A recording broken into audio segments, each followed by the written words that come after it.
Tab Radio, your station of choice. Each weekday morning from 5:30 with the Sports Daily.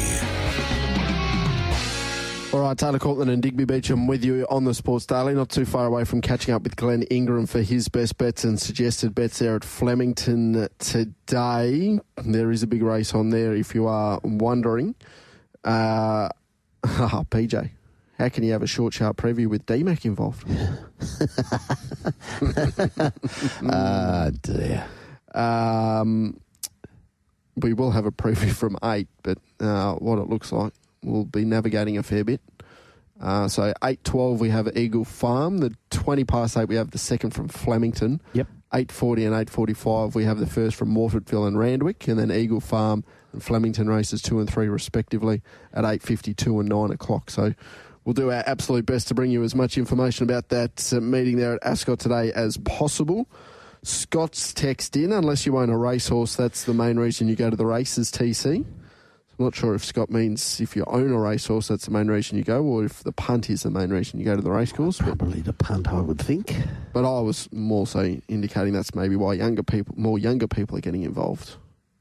The lure of the punt. The lure of the we punt. do live in a society where we love a bet, don't we? You only have to see the Calcuttas, the call of the cards, well, as long as it's not proving detrimental, what's wrong with having a little bit of a play? Gamble responsibly, of course. There's enough education out there Absolutely. to do it properly. Yep, exactly right. So to speak.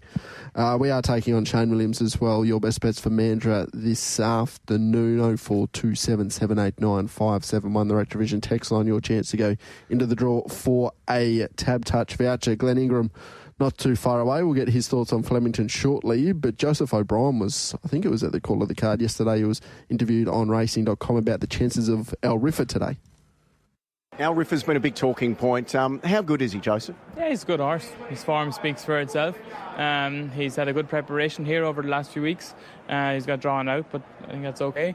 And see what happens tomorrow. Is he good enough to carry 59 kilos and win a Melbourne Cup? Yeah, and listen, we wouldn't be here if we didn't think he was. But obviously, I don't think him carrying the weight is any issue. But some of the sneakier ones in there with very light weights might be better handicapped than us. So let's see what happens. We're very happy with our horse. We focus on the things that we can control, and that's our preparation. And we're happy with how that's gone. And you're happy to see a bit of rain around as well for him? Yeah, he's equally effective on quick and wetter tracks. So conditions are no worry for him. So he was the big mover, Al Riffa, yesterday at the call of the card. He is in the $7.50 around the place and favourite for the Melbourne Cup, despite having to carry 59 kilos. He's the $7 favourite with Tab Touch as we sit here this morning, TC, at 12 minutes after 6 o'clock. So I'm just looking here at the prices. Al Riffa, $7, half yours. Jamie Mellum, chasing the Caulfield Cup, Melbourne Cup double, $8, $9. Presage Nocturne, you've declared it cannot win this morning. Valiant King, $9.50, $11 Buckaroo. All right, that's how it's going to be today on Cup Day. You said this morning.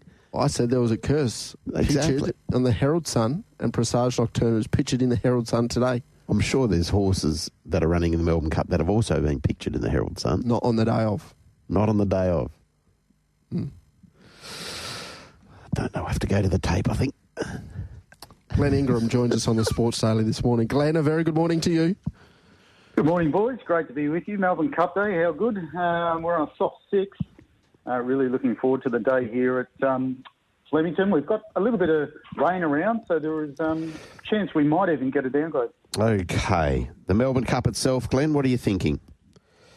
Yeah, well, it's a brutally tough year this year. I'm keen on Valiant King, who I think's improved significantly this campaign since the blinkers went on at both the jump outs and on race day. Obviously, he was very good winning the Bart Cummings, and then he had a checkered run into the placings in the Caulfield Cup. So he's ticking over beautifully. I've been surprised by the lack of interest in him. I thought at about $7.50 he'd be popular. That money hasn't come, so that's interesting. Half yours is a big chance coming through that Caulfield Cup. The fast pace made it a really true staying test, and I thought he did a good job. You know, I was a little bit unsure about him over a strong staying trip, but he got the job done. One smooth operator I've got in the mix also, although the wet track's probably against him, but gee, he was arrogant the way he won the Moonee Valley Cup, and obviously Buckaroo's my fourth selection. He takes the spot here. He's hard and fit. he does need the speed on, and I think he's a good chance if he gets it. Okay, so your numbers, quaddy numbers? Well, we've gone a little bit wide. Yep. A little bit wide here, gents, in the first leg. 1, 14, 16, 21, 22, 20. Sort of year, you've got to get some coverage. Yeah, absolutely. It looks like that sort of cup. $7 the field, but there's plenty of winning chances. Of course, it's the first leg of the quaddie.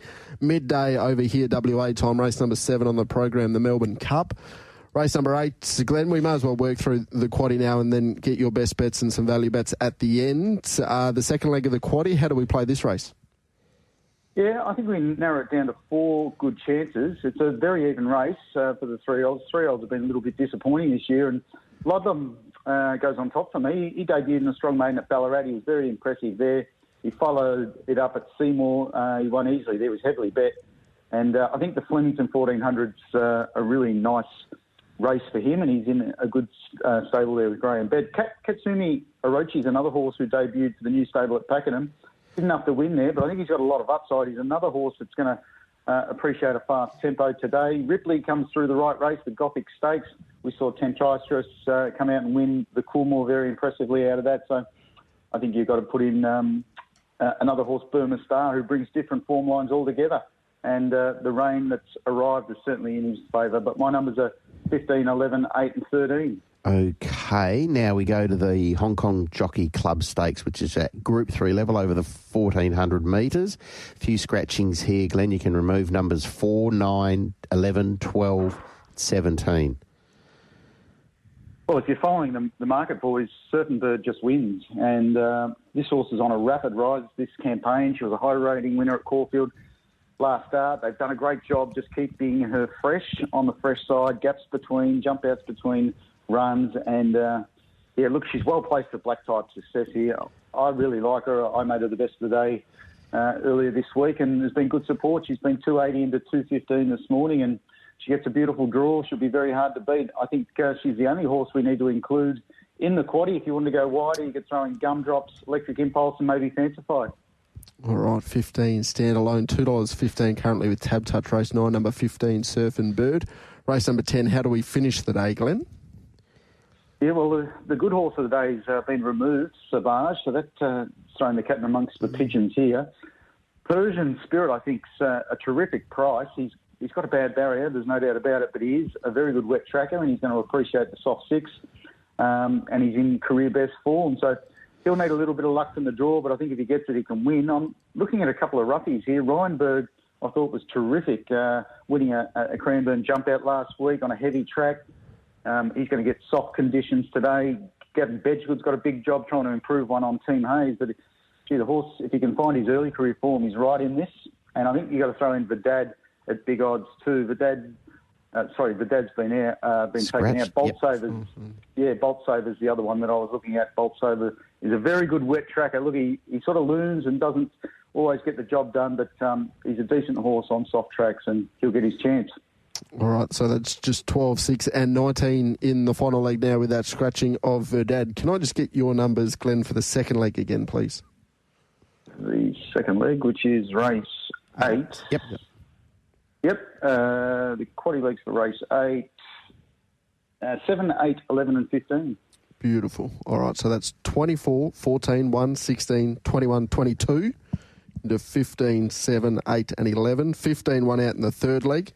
12, 6 and 19 to come home the quaddie at Flemington. You've mentioned the best bet, Surf and Bird, race 9, number 15. Anything else to go with that? Some value or a big roughie?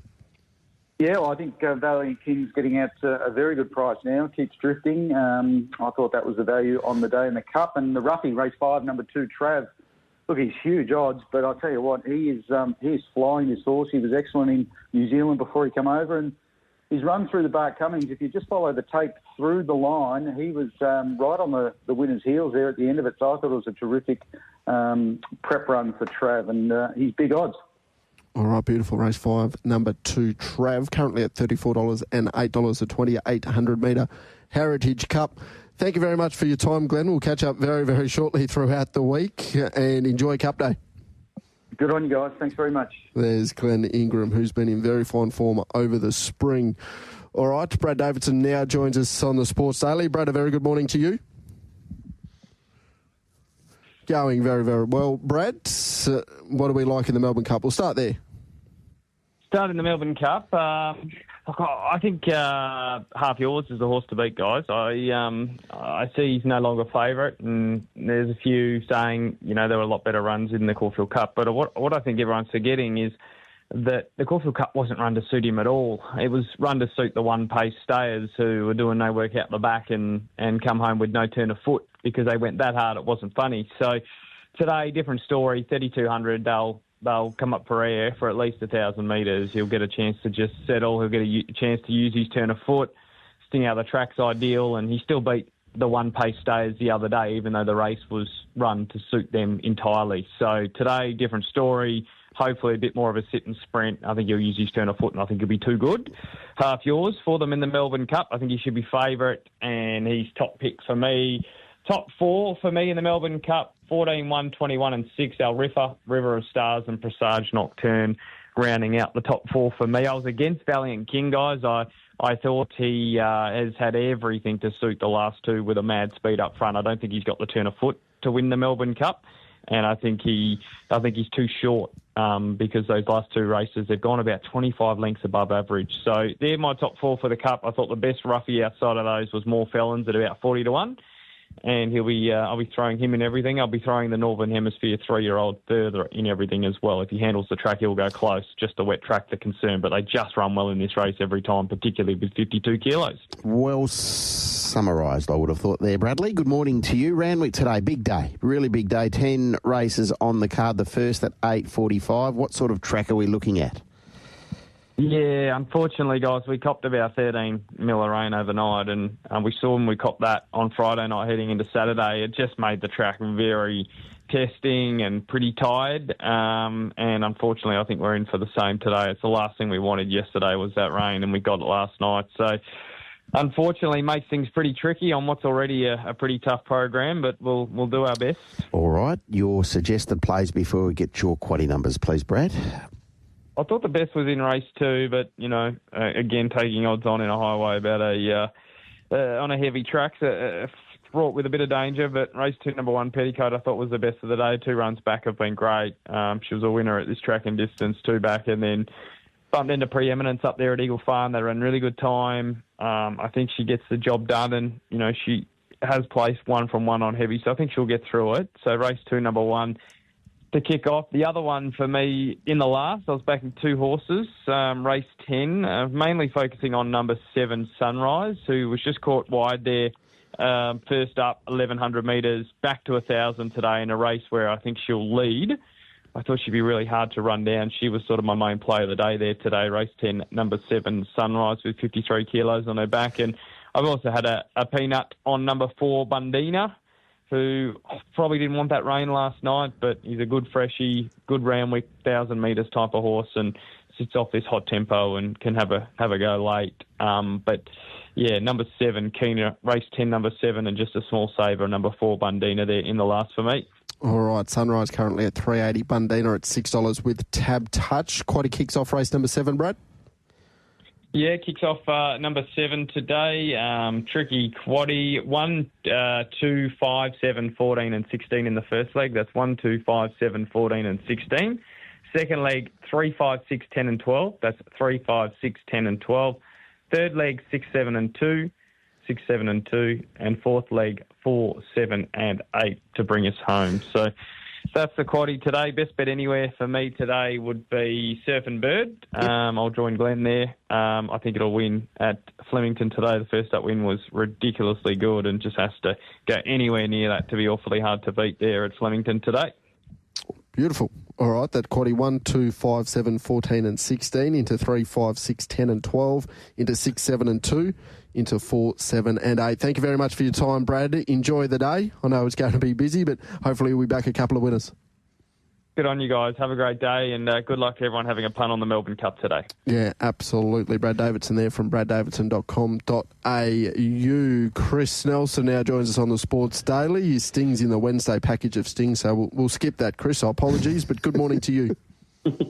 Good morning to you, Taylor. Good morning, Digby. Do you want me to hum and sing or anything like that? Not Is that really. for you? No. No, go on. No. Go on. No, I'm not going to. No. I could never have said that. Then we could. Then we'd blame you for when we lose the station, Chris. That's okay. Oh, dear. How are you, mate? I'm very well. Yeah, going very well. It's a little bit murky and overcast up here. We've got a soft 5 Yes. at Eagle Farm. But there's always we're still in one more day pattern of there possibly being a bit of a storm, but I don't think there's going to be much, even if there was. So we're soft 5. We might even get to a good 4. All 11 races. 11 races 11, there. Chris. Now, Chris. Well, that's because we lost 6 some. on Saturday. Yeah. Now, Chris, we are taking the first, and we might also be taking the second at Eagle Farm there today as part of our 8 till 9 preview here. So we're going to be quite abbreviated at Ascot. Is there a winner or two there that you're really keen on, or do we just look elsewhere for something? There is. Oh, okay, go. There is. Now, I know everyone likes to bet Melbourne Cup Day, so I've got 6 tips today, so I won't dilly-dally. I'll get through them because I know you guys haven't got time for me all morning. Now, race 1, I do like one in the first. Okay. Number 14, Extreme Taste. Now, Tony Gollan's got the favourite here. Now, they both come out of the same race last start. I thought Extreme Taste finished better. I know the other one looked unlucky on first glances, but I thought Extreme Taste was the better run. So I'm with race 1, number 14, to kick us off on a winning note. Now, race 2, number 9, this one is short, maybe just a watch, but I think she's very smart. Number 9, Balance the Books. She won like a very good horse on debut. They put her away and they've got some summer assignments in mind for her. So just watch her probably if you don't want to take the short price. So race 2, number 9. Gollan again in race 3, number 6, Ivy Dexterous. I think can bounce back. Too far back last start. Was good first up. Will roll forward here. Race 3, number 6.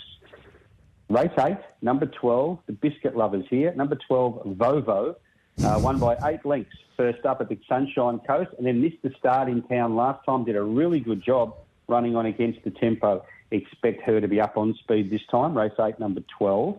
Now, a couple I tipped on Saturday. These are races carried over. Race 9, number 10, Dial a Day Each Way. I thought was ridden forward mistakenly. Not mistaken. I don't think that was the right thing to do first up. And I did note they were going with a change of tactics on Saturday to ride off speed. So that'll be the case again here. Race 9, number 10, Each Way. And race 10, number 6, Forgotten Spirit Each Way, who I thought did plenty wrong first up and still was only beaten just under 2 lengths. Was a very good effort. So race 10, number 6. Did you have enough ink in your pens for that? Yes, just. So, race 1, number 14, race 2, number 9, race 3, number 6, race 8, number 12, race 9, number 10, race 10, number 6. Who's the best of those 6? I think race 1, number 14, and race 8, number 12. Okay, lovely. Number 12, beautiful. All right, Quaddy. Quaddy, first leg will be 12, 3, 13 and 14. Second leg, 10 and 1. Third leg, 6, 1 and 10.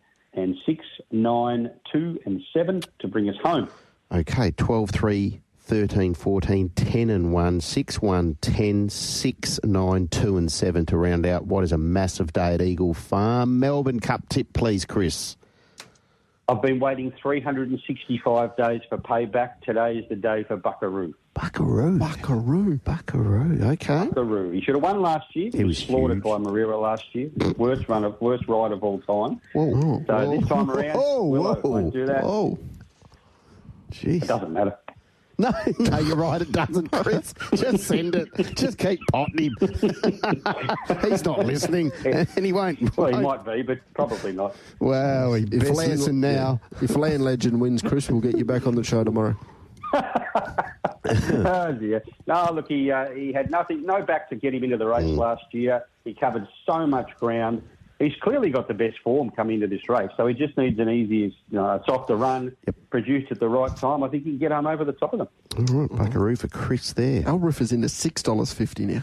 Big go this. A lot of weight. Yeah, big weight, outside gate, but he does have the services of one of the best jockeys in this country, I would have thought. Chris, that's not a stretch, is it, Mark Zara? The best at the moment.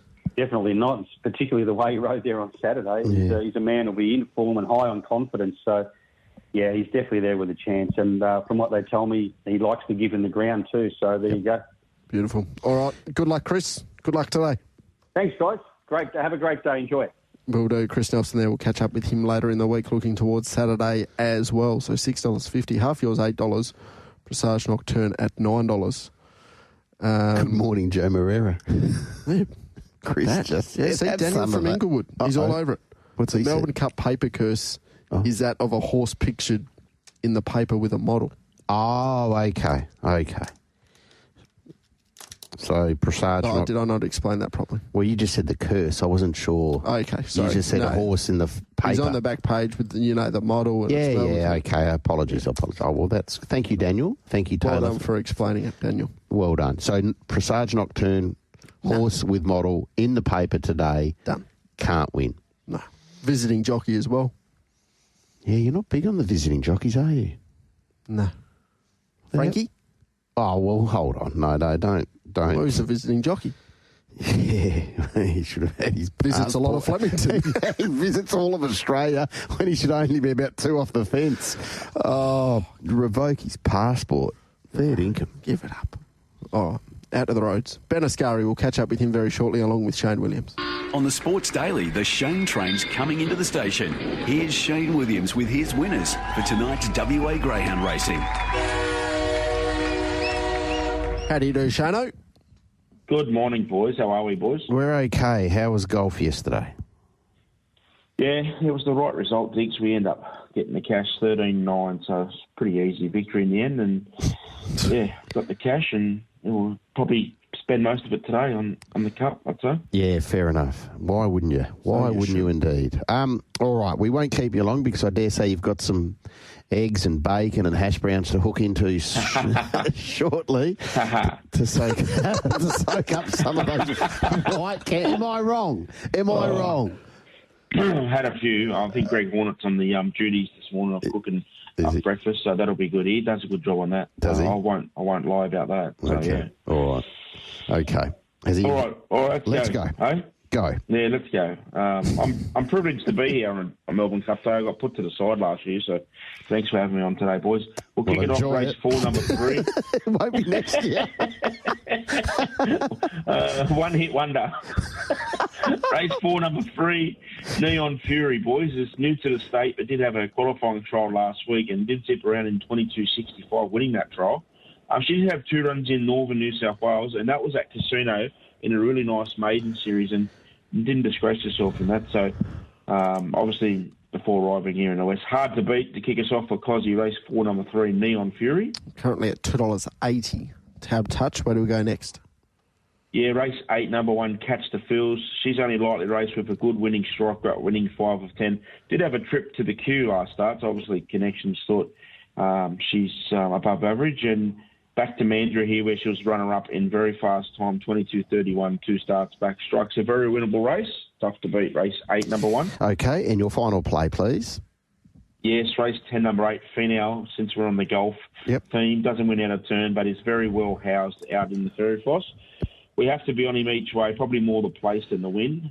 He's finished top 4 his last 6 outings, so like I said, each way all day for Finale, 10-8. All right, the best. A bit like the golfer then.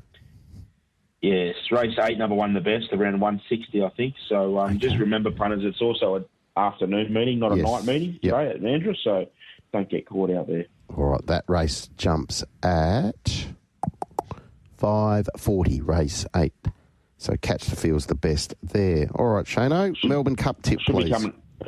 I should be coming good about 5:40. Melbourne Cup tip for me, I like Buckaroo, and I'm going to have a little Absurd's my roughie. So, yeah, Buckaroo and Absurd. Got the good form lines, Cox Plate, Caulfield Cup, I think. So, Absurd from, Buckaroo for me, Absurd, my little roughie. All right. All the best. And don't do anything Diggers wouldn't do. Looking forward to breakfast. See you, boys. Can happen. You've had a couple of big days. Yeah, Shano, he's off and he's gone. It'd be nice to just sort of speak to him for 2 weeks straight without him blowing himself up, but that's all right. Well, you can't get everything you want. No, that's exactly right. That's exactly right. Anything for Ascot, tips-wise, before we get to the preview? Because we might not have time to get through every race. As I said, I thought Mitch Pateman could have a good start to the day, to be fair, TC. I thought he could win the first couple, and I think Extreme Love will be very competitive. I thought Last Style Bender could off what we saw in Graduation Company. Jump, goes up in weight, but jump, run. Depending also on these winds, like the forecast, just a little bit quieter, but it was very windy overnight and early this morning. It just popped my head out before, and it had settled down somewhat. But if you're getting easterlies, it's this time of year, we maybe don't get them as often as what we do clearly in December, January. But if you get a screaming easterly, it can be very hard to make ground. So I'm expecting last style bender with the racing pattern that he possesses and the benefit of that one under his belt, given he hadn't trialled. I thought he could jump, lead and win race 1. Of course, the Burgess Queen is the highlight of the day there at Ascot. Race number 8 on the program over the 1,400 metres. Planet Sweet, the favourite at $3.60. Talk & Co at $4. Our Girl Can Run at $4.40. Zoo Run at $7.50. Riva Aquarama at $13. Fine Star at $16. Pure Excess at $16. Moonwalk at $17. I think you can still make a case God's Rapture isn't out of this race at $20. Then you've got Split the G at $26. Kazana at 100 to 1. Playing it sweet, I was with her the other day. I think she was pretty good. She was still pretty good. It's a good little race, isn't it? Always is the Burgess Queen. Yeah, always is. So, best of luck to all concerned there. Hopefully, it's a big day. I think I saw somewhere yesterday where James Aldring said our hospitality just maxed out. So they're expecting another big day off the back of Irish Day, Belgravia, opening day. So it's certainly, like we're seeing on the East Coast, in a really good spot at the moment racing here in WA. Close to 10,000 on course today. You'd think they're at Ascot. Gets nice and rowdy, and gets nice and rowdy very, very early as well. Yeah, you hear it coming through the TV, don't you, on Melbourne Cup Day? Like you get like that first race, and when it goes at, what was it, 11:25 you said, TC? I believe so. 11:25, you'll hear it through the TV, just people on course, and it's only half an hour before the Cup, so everyone's revved up. It's a great day. Yep, absolutely. So who's your on topper for the Burgess Queen? Planet Sweet. Planet Sweet, you're stuck with? Yeah, I have. I've got Fine Star in my numbers. I think she's a horse that we can follow. I've got a bit of time for her. Yep. But it's a very, very good race. Yep, absolutely. Fine Star might get me at the $16 as well. I think she's overs. I mean, if our girl can run, repeats what she was able to do over 1,200, if she steps up to 1,400 metres and races like she did, albeit in maiden grade, she'll be hard to catch. Didn't she just put a gap on her opposition? Like a dominant display. Clearly a step up. Clearly. Won by 6.5, ease down. But we did see her run in Saturday Company to start prior. Yep. So exactly. So it's not as if she doesn't belong in this company. No, exactly right. And she meets Planet Sweet a little bit worse at the weights though, and steps up to the 1,400 metres. So you'd think at this stage, without knowing, it probably suits Planet Sweet a little bit more than Our Girl Can Run, but she's clearly going in very, very good form. Races at Geraldton and Bunbury as well, as we'll touch on throughout the morning. We'll catch up with Tash Faithfull and Ryan Hill as well. Send us your tips for the Melbourne Cup, of course, 0427 789 571. Tips anywhere else as well. If you've been able to look at Geraldton or Bunbury. I haven't done a look. I've looked a little bit at Geraldton, I must be honest, with young Jefferson heading up there. But no, I haven't given a great deal of attention to Bunbury, which I will do post-show. I must admit I will sit down and have a look at Bunbury.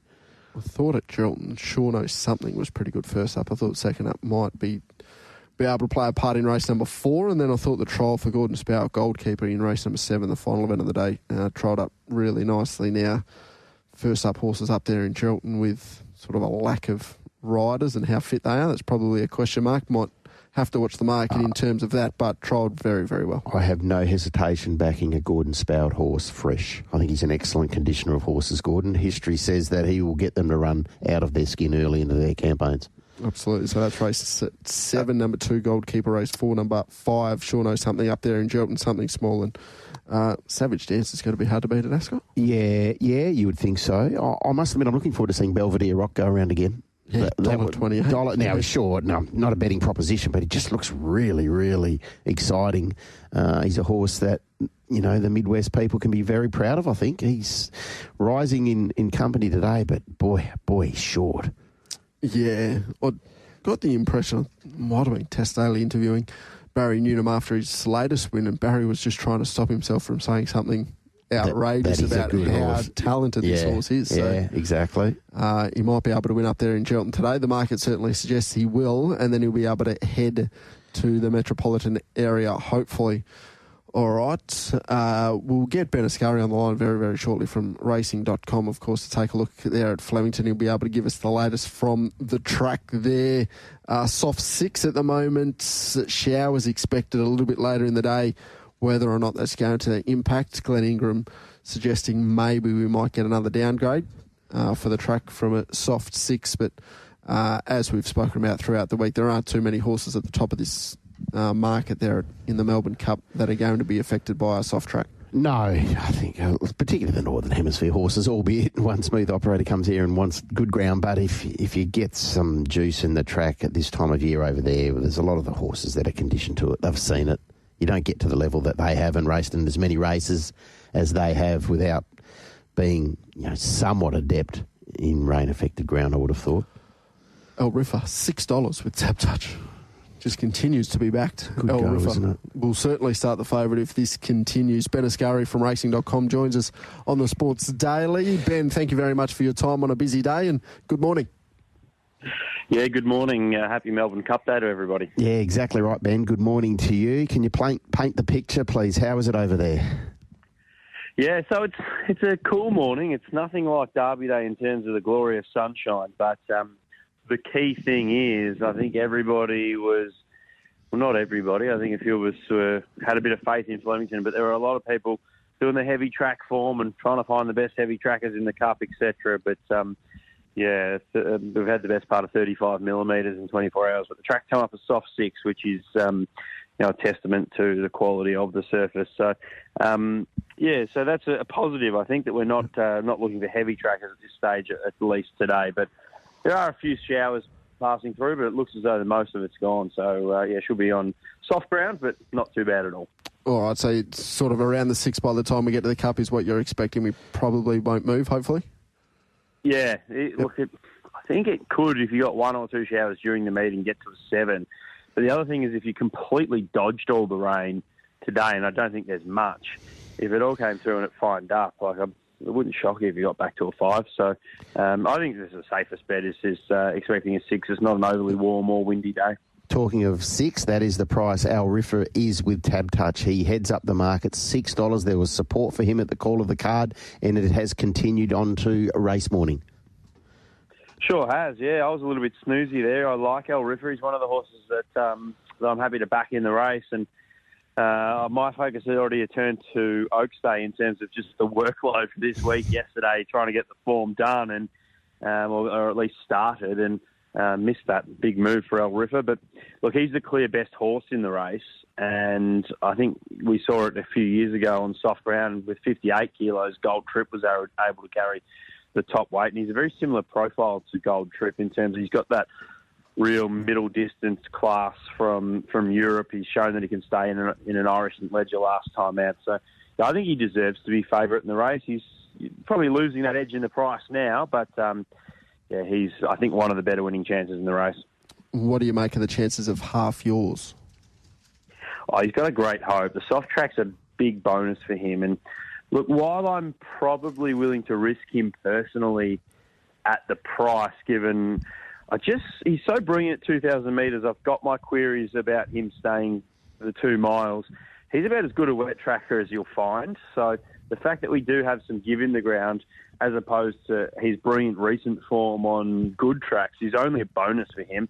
He'll settle, he'll relax, he'll give himself every chance, he'll handle the track better than anybody, and he's on the up still, so there's no ceiling on him. It's just whether you want to take the price up to the 2 miles today with Half Yours. But wouldn't talk anyone out of him. I'm going to risk him personally at the price, but I wouldn't shock at all to see him win. Is there a Maddie there in this big Melbourne Cup?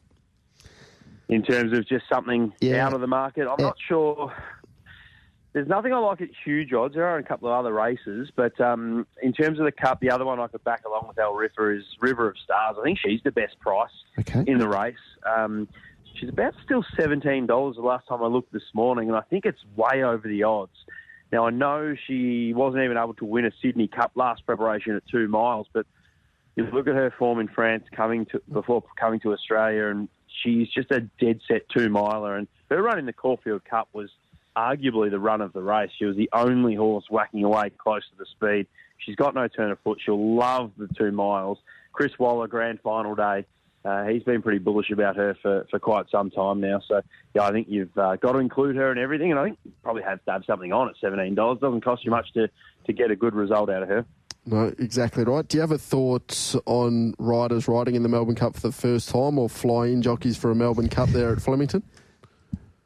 I do. I particularly like the fact that, say, a horse like El Riffa has got Mark Zahra in the saddle.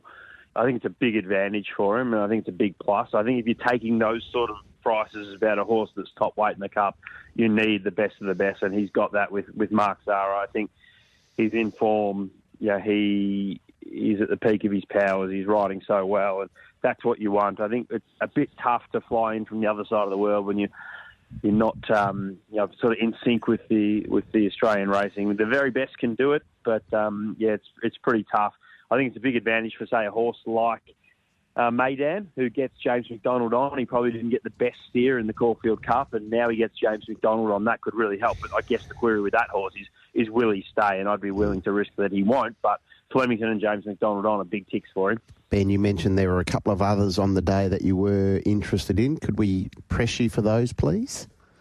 You sure could, yeah. In race, I think it's the race after the Cup, race 8, I do like Ludlam for Graham Begg. Now, he's going from a maiden to a stakes race, but he came through probably the hottest maiden we've seen in Victoria on debut and was narrowly beaten by Trey Magnifique. He then went to another strong maiden at his second start, sat 3 wide no cover and beat a good one in Sherguy.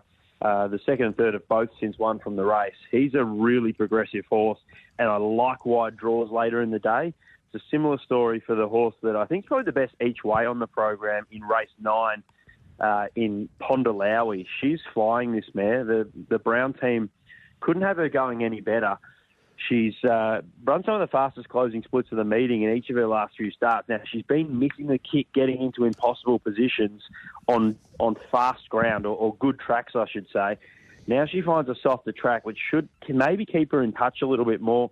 And a bit like Ludlam in the previous race, she's drawn wide, drawn to get to the middle, which I think is really going to be the best ground by that stage of the day. And I think she'll be absolutely launching it.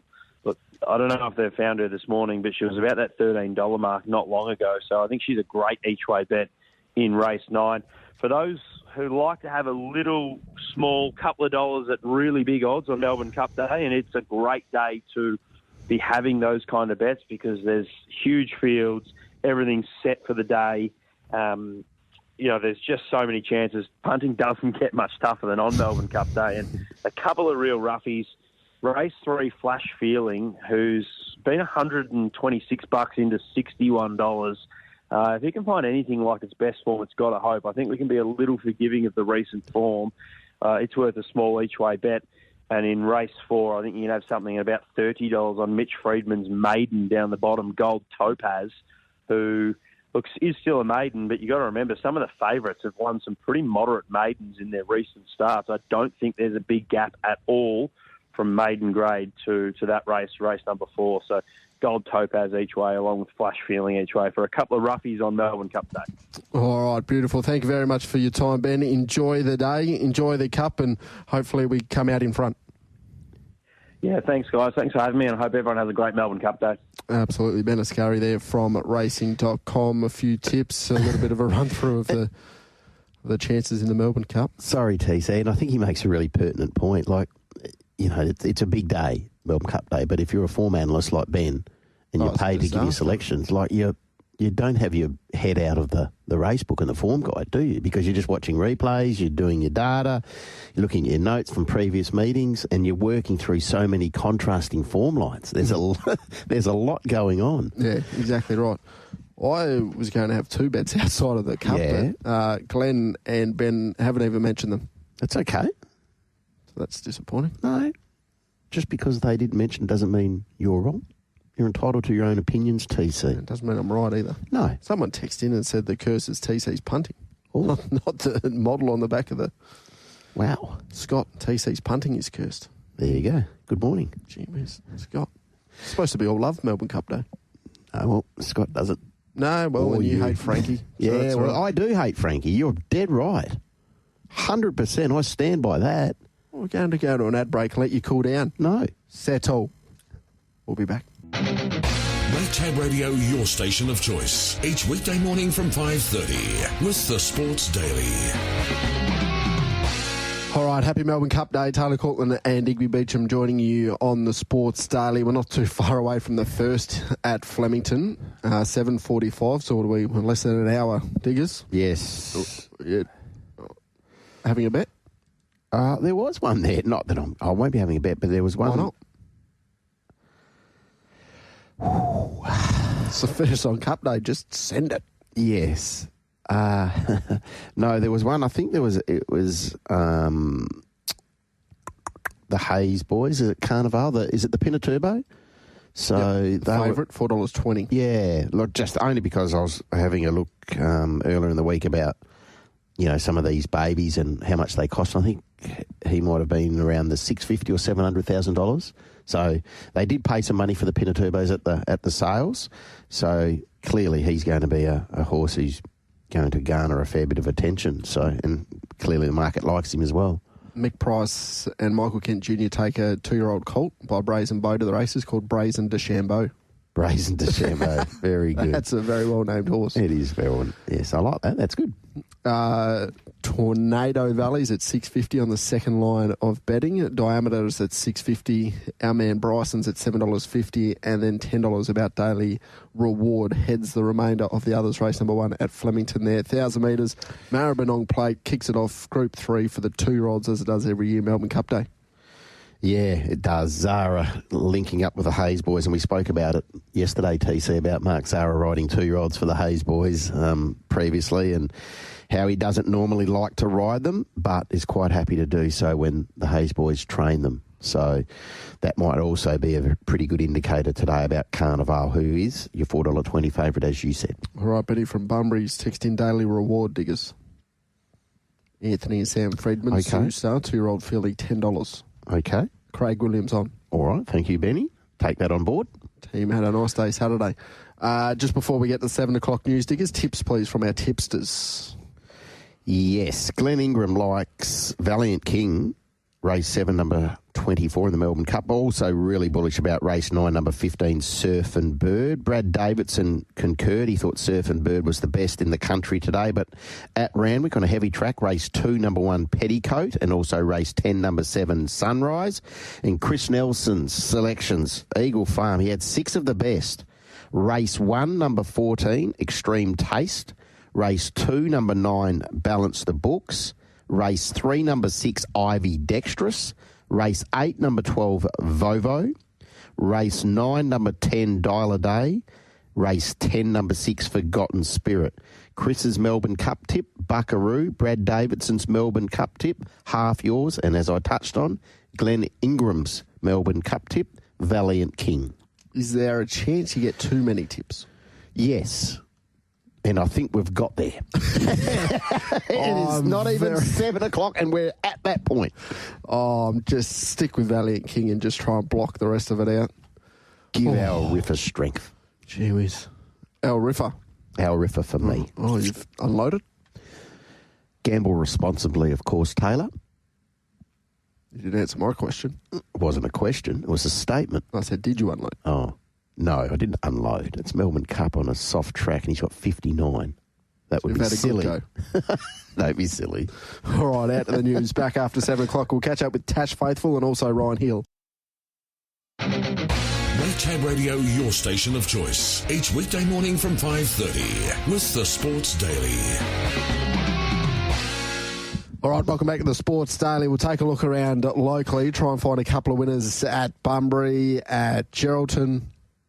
And then we'll also have the Ascot preview after 8 o'clock, as we've mentioned a couple of times this morning. That'll be sprinkled in between a couple of races here, there, and everywhere. Eagle Farm, Flemington, they all get underway before 9 o'clock. Randwick's on as well. Morfordville race number 1 at 8:40. So We'll have plenty to invest in before we start race day at 9 o'clock on Melbourne Cup Day, the first, not too far away. We'll take the coverage from racing.com post 7:30 there for race number 1. You are taking on Shayne Williams this afternoon at Mandurah as well. His best, race 8, number 1, Catch the Fields, currently at $1.60 with Tab Touch. All right, we'll take a look forward to Geraldton. Tash Faithfull will make the drive up there today. Has a nice book of 7. Tash, good morning to you. Good morning, Taylor. Good morning, Digby. How are we? Yeah, well, Tash, how are you? Good, thank you. Good to hear. It was a good day down there at Albany, opening day. Yeah, absolutely. It's always great to get back down there, and the club done a fantastic job preparing the track. They've had a lot of bad weather, and they've done a really good job having it the way it was. I'm sure you'll be hoping to continue that good form in race number 1 at Geraldton today. Cantilever getting closer to a win, you'd think? Yeah, absolutely. You think today would look like a pretty suitable race for him. He looks like he's been really looking for the 1600 and probably unlucky to run into that nice one last week. So fingers crossed today is his day. Okay, now what about Never Sober? You ride for Sean Rains. Again, has been consistent, this fellow. He knows his way around Geraldton track, it must be said. Yeah, definitely. I think he's probably in a similar spot where the 1600's really going to suit him. Sort of just been racing really well in those 1400s, but they're just a little bit sharp for him. And I think over the mile he'll be able to sort of outgrind them a little bit better. All right, race number 3, you ride Kidding Me for Dan and Ben Pearce. Of course, William Pike rode in the trial. I'm sure you've watched the replay. What did you make of that most recent trial in preparation for today? Yeah, I thought her trial was pretty solid heading to Geraldton maiden. I thought that from the soft draw that should be very competitive today. Okay, Tash, now you ride Sure Know Something for Ron in race 4 over the 11:20. You do a lot of riding for Dan and Ben. You've been aboard Zing to Wing up there in Kalgoorlie. You've elected to ride Sure Know Something. Can you just talk us through that, please? Well, I did actually message Ben about a week before the fields come out and said, "Are you taking anything to Geraldton?" And he said, "No, probably not." Okay. And then he decided to message me about 4:30 in the morning when the day of the fields come out and said, "Oh, I'm actually going to take this. As Ben does. But I'd sort of already accepted the ride, and I didn't want to get off that ride. So, that's just sort of ended up the way it was. So that's why that's that way. Yeah, fair enough. Sorry, Tash. And I dare say, off what we saw first up from Sure Know Something, you're pretty comfortable with that decision. Yeah, definitely. Carried the 62 and he was first up. He was a bit chubby and he's going to strip a bit fitter today. And, he's a lovely horse. I think he'll appreciate the drop in weight and not carrying my heavy saddle. What about race number 5, I'm On? What do you make of the chances for this galloper? Yeah, I don't know too much about her, but... they've sort of given me a little bit of confidence with her, actually. Brett, the owner, said that she's been doing a lot of good things behind the scenes and they're looking forward to getting her back to the races, so might be one to keep an eye on. Okay, now Truly Gallant caused a few people to raise some eyebrows and a bit of chatter because it was a really impressive first-up win or debut win at a big price. Found the line powerfully over the 1200 for Ron. His yard's going well, and you ride again in race 6 out to the 1400 today, Tash. Yeah, he was super, and I think the 1400 is definitely going to suit him the way he got back and really ran through the line. He sort of was a little bit unlucky, had to dodge and weave through a few runners, and I thought it was very impressive the way that he ended up putting them away. So I'm looking forward to jumping on him today. Can you make a case for Dark Mist in race number 7? Yeah, to be honest, I was surprised. I thought she would be rough, but I wasn't expecting her to sort of be paying 50 to 1. Her trial was pretty nice, and I won a 1,400-metre race on her last year, and she won with real dominance. And I think on her day she's good enough, but obviously 1,200 might be a little bit short, and she might be just a little bit soft first up. But, I didn't think that she was a 50 to 1 chance. Okay, Tash, it's a really good book, which is something we've become accustomed to when you head to these provincial tracks for yourself. Who's the best of them? Ooh, best of them. I'd probably my one in the first, I think, Cantilever. Yep. All right, race 1, number 1, Cantilever, I think it was around that $1.90 quote, and as you mentioned there, looks a nice, suitable race, and to the 1,600 metres looks suitable as well. All the best, Tash. Travel safe, and all the best riding up there at Geraldton today. Thank you very much. Thanks for having me, guys. There's Tash Faithfull, as we mentioned, very good form to kick off the Albany season. Rode 3, as we became accustomed to last year. Yeah, she's again having a really good start to the season. It's something that we've become used to, isn't it? With Tash, she'll bounce around. She rides a lot for the Pierce boys. She gets those lightweight opportunities, but when she goes to these provincial areas, be it Kalgoorlie, be it Albany, be it Geraldton, she punches home winner after winner after winner, and that's what she did at Albany. And I dare say she's pretty short in the jockey challenge up there as well today. I dare say that would be the case. Bunbury, we also have racing today on Melbourne Cup Day, of course, and Ryan Hill takes a nice team there to Bunbury. We'll focus on that team. Hilly, a very good morning to you. Good morning, team. How are we going? Going very, very well. How's your team going? Yeah, no, ticking along nicely. Busy day ahead, Ryan. Good morning. Good morning, Diggers. Yeah, we've got a few runners around the place, so it's good. Okay, so where are you going to be? Like, there's horses nommed for Geraldton, there's Bunbury, Ascot. Where are you?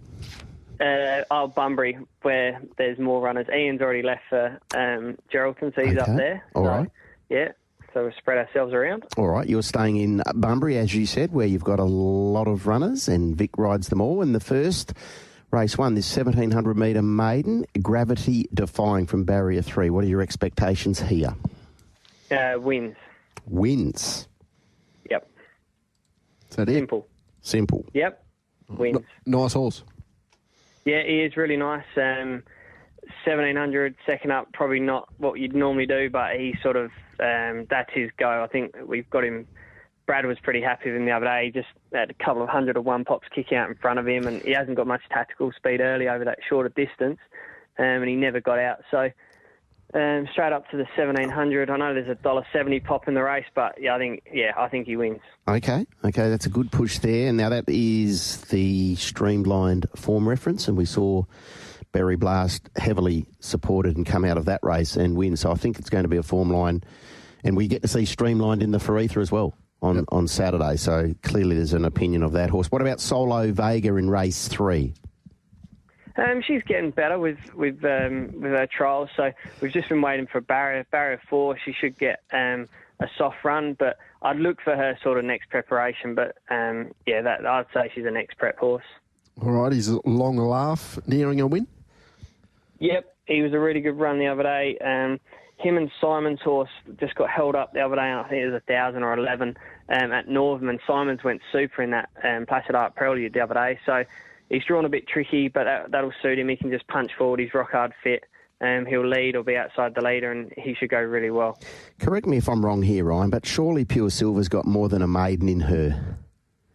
Yeah, no, she's a nice filly. She's just taken a bit of time. She sort of can overdo things a little bit. We've got the noseband on her now. That's helping. And like, I tried to give my old mate a winner the other day. I thought I had her pretty close to right, and he just Brownie. Oh, no, it's not his fault. It's not his fault at all. Like, he jumps out, he's going at a good speed, and then one's outside him just absolutely trucking, and he had to hand up the lead, and they just went so fast. You know, he would have taken that well too. Oh yeah, he's pretty calm when people take him on. You know, he doesn't get upset much. No, you know? Doesn't have a gripe. No, never. He doesn't hold a grudge or anything. So.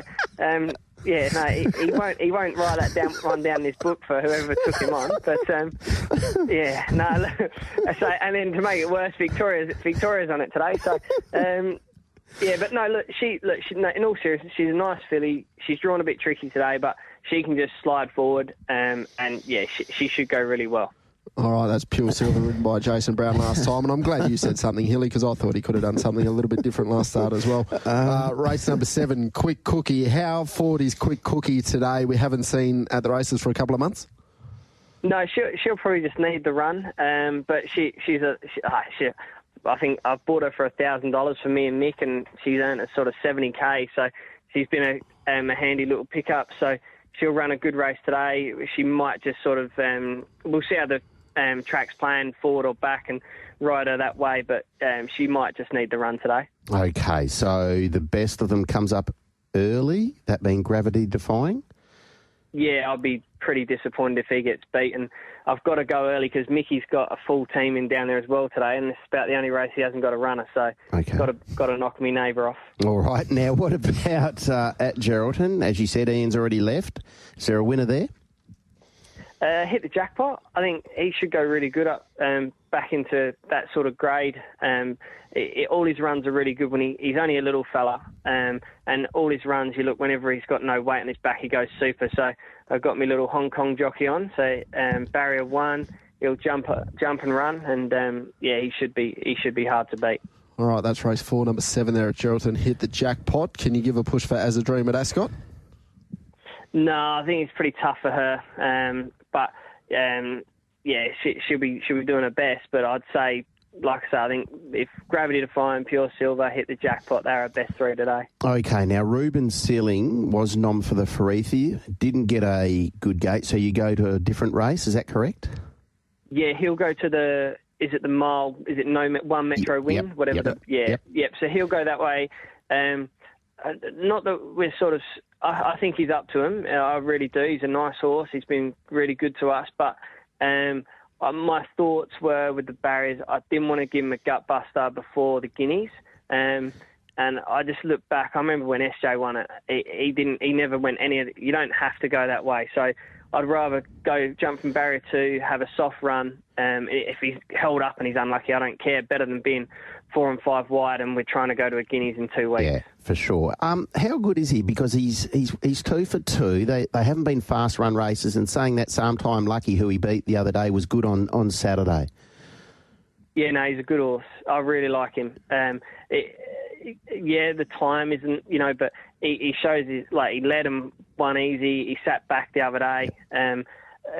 He's bred to stay, but he's shown a lot of tactical speed. He's a beautiful horse. He's got the best temperament. He's easy to train. Brad was, Brad doesn't get overly excited about much, but he sort of gave him a bit of a push the other day and was happy to stick with him. No, I do like him. Obviously, the Guineas, they're never easy races to win, are they? But even that race on Saturday, Michael's going to have one of his go that way, I'd say. So it'll be a good race, but we've drawn a good barrier, and I think he's a good horse. He should have a lot of natural improvement to come too, Ryan, because he's doing this all in his first racing preparation. Yeah, he is, TC. Honestly, my opinion to start with, I really want to set him up for the maiden, which we got the job done, and then it was it's this time of year, so we'll have a crack at that Guineas path. But it was always sort of the plan A, honestly, was to come in, have a couple of runs and go out and come back for a derby prep. But the horse in himself, it's not like he's showing any signs. It's just that we always thought on breeding, and there's a few so-called gurus in it with Dee Howson and Grant Burns. They're the breeding boss. So he's bred to stay, but just while he's doing what he's doing, we'll be pushing on with the preparation. Fair enough. He's an exciting horse, no doubt about that. It'll be good to see him in action again on Saturday. Best of luck today, Hilly. It's a busy day, I know, for the stable. We appreciate your time, mate. No, thanks a lot, guys. There's Ryan Hill. All the best to him with his big team going here, there and everywhere today. Melbourne Cup Day, as we said, 33 meetings on. There's 11 just in Queensland. We've had all the tipsters on. We've got the Melbourne Cup. And the best push we get all day is for Bunbury Race 1. Hey, don't discriminate. No, they all pay the same. Exactly. Well, technically they don't. Well, they pay the same currency. What, yen? Yeah. Mate, some Melbourne Cup days you get to the end and you just take whatever you can get. Yeah, 100%. And if it comes up in the opener at Bunbury, well, you take it and run. But that was a really good push, wasn't it? Really good push there. Gravity Defying. $2.60 Tab Touch Race 1, number 7. Yeah, Vic Ride, barrier 3. So, no, that is, what is that? At $12.53. Over the 1,705 metres. So. He was obviously pretty keen on the positive jockey change after Pure Silver. Oh, Brownie. Fellow Collingwood man, I'm allowed to. Yeah, no, they get on well, those two lads. So, and then hit the jackpot was the other push, race 4, number 7. They're at Geraldton. And we had a good chat to Tash Faithfull. She's got some excellent rides up there in Geraldton today, your hometown TC, and she thought the best of them came up in the opener, Cantilever for Julia Martin. Yep, absolutely. Short price favourite, but should be pretty hard to beat. A couple off the text line, not too much going on. Happy Melbourne Cup Day. Holy dooly. Who's this? Anthony from North Beach. He's given us a bit of a rundown on almost all horses. Okay, I like it. Go. Come on, go. No, I haven't read it all. That's all right. All right. What could go wrong? Oh, here we go. All right, morning punters. From Middle Earth to get the greatest 2-mile race in the world, the day where more felons are made than land legends. Oh, he's written a story with all the horses' names.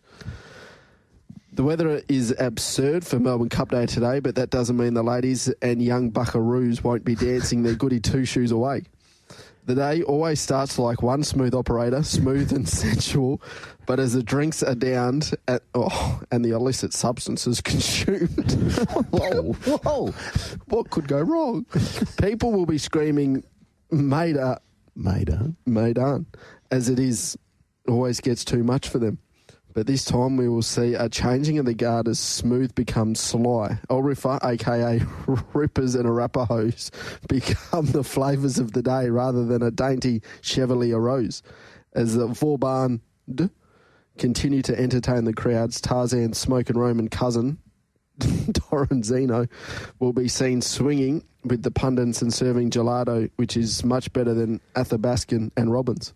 Very good. Yes. As the races are run and won, there will be a river of stars, but who will claim royal supremacy in the Cup? Well, if you lower your eyes and flatten the curve as the race draws to a thrilling end, we will see Presage Nocturne, Valiant King and further fighting out the finish. And if the results go our way, Pete and I will be saying half mine, half yours at the after parchment party. Is that it? That's outstanding. It. Outstanding, Anthony. How good's that? If you wrote that yourself, Anthony, well bloody done. Yeah, exactly right. If you stole it from somewhere else, well bloody done. Yeah, well done to you. Don't worry about any copyright. You just claim it. Oh, that's excellent. Well done. That was outstanding. Very well done. Fred from Fremantle. Yes. Forget the Melbourne Cup. It's all about the Swan Draft Handicap Race 7 at Ascot. Manjeri, each way at the $12. Okay, for Freddie Kersley. Yes. Well, that might have been Fred texting in, do you think? Probably not. No, I don't think so. But, yeah, going well, that horse. Yes. Actually going well. Raced out of his grade in the first couple of races and then went to, I think it was a Northern Maiden and saluted. It's had a good, solid first prep. Richard's asking, has the jockey on Presage Nocturne been to Flemington before? I don't know. Wouldn't have thought so. Cannot recall. No. Was clearly riding at Caulfield last time when but the Nocturne started. I understand the conversation, but there's been jockeys that have come here and haven't ridden previously at Flemington and go there and they're just on the best horse. They give the horse a good ride. The reason they're riding in these races is because they're established, proven hoops, and often they have a really good association with said horse or trainer. The good ones can adapt. Yep. And that's why Frankie struggled. Tony and Calvin McAvoy in the first at Flemington from Tracy. We'll have a big day in race 7.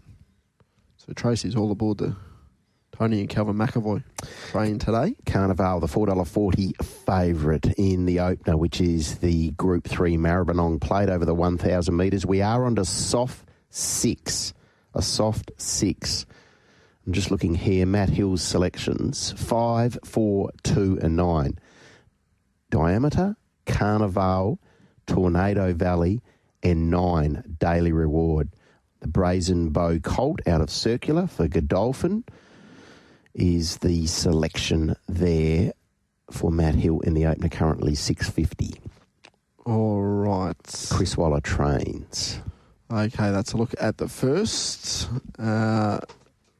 And we'll get to that race very, very shortly, about just under 20 minutes away from kicking off Melbourne Cup Day. Race number 1 from Flemington. We'll pick up the coverage from racing.com. All right, Retrovision text line, have your say, 0427 789 571. We'll get out to the roads very shortly. You are taking on Shayne Williams as well today. On that text line, tips for Mandurah. Come the end of the week, we might be looking for a $100 Tab Touch voucher just to get through the end of Cup week, but we should be in front at this stage. Derby Day should have been kind. 100%, yeah, exactly right. So it was a big day on Saturday for those shopping over there on the East Coast, if you were following in the experts and the favourites, because they did salute at a regular occurrence. You've been keeping up with Blogsy? Oh, hasn't he just been some sort of a phenom? Isn't he just getting wonderful traction, though? Yeah, he is. Absolutely. I don't know what the VRC paid for him to come out here and bounce around, but bounce around he has. Jeez, the energy's unbelievable. It's ridiculous, and good on him. And I see that now he's going to New Zealand after Melbourne for the try. I think there's a couple of races or a carnival over there that he's going for as well. So he's New Zealand Cup Day. Yeah, New Zealand Cup Day, is it? Is it? I think so. In the harness or in the gallops? Yeah, harness, and it might also be there for the thoroughbreds as well. So, but he's you're right. His energy levels. Remarkable. He was at the call of the card yesterday. He had a couple of good bets, and he was at the Rising Sun Hotel last night for the Calcutta. And he keeps saying, this is just a great country. Everyone bets and drinks, and he's bounced around to looked at yearlings, and he gets access to all the main players. He has been outstanding. Oh, Clint, the wife of Blogsy is locked in a gem. His stamina needs to be studied. Lucky lady. Right, Clint. Good on you. Settle down. Thanks for that text, Clint. We'll get to the roads and digest that. Red Tab Radio, your station of choice. Each weekday morning from 5:30 with the Sports Daily. Okay, we'll head to Flemington very, very shortly, courtesy of racing.com. Tab Touch, $4.40. Carnival's the favourite for the first. $5.50 Tornado Valley. $8 about Brazen de Chambeau. $8.50 Diameter. $10 Daily Reward. $12 and up the remainder. Prince of Portland and Luna Vega. You've changed your mind, Diggers? You're diving in? Yeah, I'm going to have a bet. Yeah, we'll send it. Beautiful. Am I allowed to have a bet in work hours? We'll go to racing.com. Here's Flemington, race number 1, Cup Day. All right, there's Nathan Bennett from Flemington. Of course, those colours saluted and got the Quinella in one of those races there on Saturday. So the Bennett Racing colours are absolutely flying. Yeah. Tornado Valley takes out the first. 2, 7, 11 and 4 the numbers. 470, 180. Tails of Time at 480. Luna Vega at 330. Quinella 44.70. Exacta $72. Trifecta 727. First 4, 2,925. 8 and 13 came out of race number 1 at Flemington. Race 1 at Eagle Farm, Diggers. 21 minutes away, and Chris Nelson likes one. Best of the day race. 6? Yeah, but he likes this one the most. Right. Extreme Taste, $3.20 Tab Touch. Race 1, number 14. We've got the 3 kilo apprentice on. We're paid 1 and 2 only. Mm-hmm. Down to a field of 7. Yep. So, if you followed in Diggers the first at Flemington, we can get it back. Yeah, that was... We only have to wait 20 minutes. It was a nice run. It was good enough. No, it wasn't. Okay. No, it was okay. Carnival, okay. It was off the bridle a little bit earlier than you would have liked. He had the one come to his near side and pushed him out, but the winner was good. Benefit of race experience. We talk about that with 2-year-olds all the time. $300,000 purchase from, I think it was Magic Millions, out of the Rosemont Stud draft. So a very Victorian horse, which is good to see, a son of Too Darn Hot. So follow the runner up next start too. Yeah, good run, really good run. Kieran Maher, my goodness, what can't he do? Stayers, like he's just trained. Like that's the beauty of Kieran Maher and his operation, isn't it? Like it's fillies, colts, young horses, old horses, distance sprinters. He's a remarkable horseman. Yep. A remarkable horseman, Kieran Maher. Race number 2, 27 minutes away. So, as we mentioned, after 8 o'clock here on the Sports Daily, we'll get the preview underway for Ascot. It'll be nice, short and sharp and condensed, and there's races here, there and everywhere. So, we'll try and work through that. We'll be nice, short and sharp, and we'll get that done before 9 o'clock, and then race day can kick in and all the festivities from Flemington. We'll take a short break. Back shortly.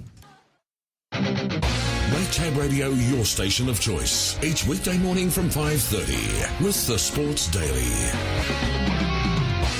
All right, welcome back to the Sports Daily. We might get to the news a little bit earlier so we can start the preview a little bit earlier, and we've got a little bit more time. Diggers, sports update, did you say? Yeah, let's do that. Sydney Kings last night beating Melbourne United. So Melbourne United were chasing a 10th straight win to open their campaign. Stunned at home by the Kings, 95-92. Kendrick Davis, 34 points. Matthew Dellavedova on his return to John Cain Arena, 12.7 assists and the recipient of about 3,000 boos, which was somewhat surprising, it must be said. But the Kings are now 5-5. Melbourne United back in action tomorrow, you said, TC. Yep, against Illawarra, who I'm not sure if they're ever going to get the season off the ground, but would be a good way to do so if they're able to beat Melbourne. But as we know, they've been in very good form, as Diggers explained. We've got a little bit of NFL action if you're interested there. Kick-off at 9:15 this morning. The Arizona Cardinals take on the Dallas Cowboys in Dallas, $2.50. The Cardinals, the Cowboys at $1.54, and there's a slate of NBA games. The first of those getting underway in about 3 minutes' time. The Bucks take on the Pacers, which would have normally been a very good game, but unfortunately we know what's happened with the Pacers, and injuries are going to curtail their year with Tyrese Halliburton out for 12 months.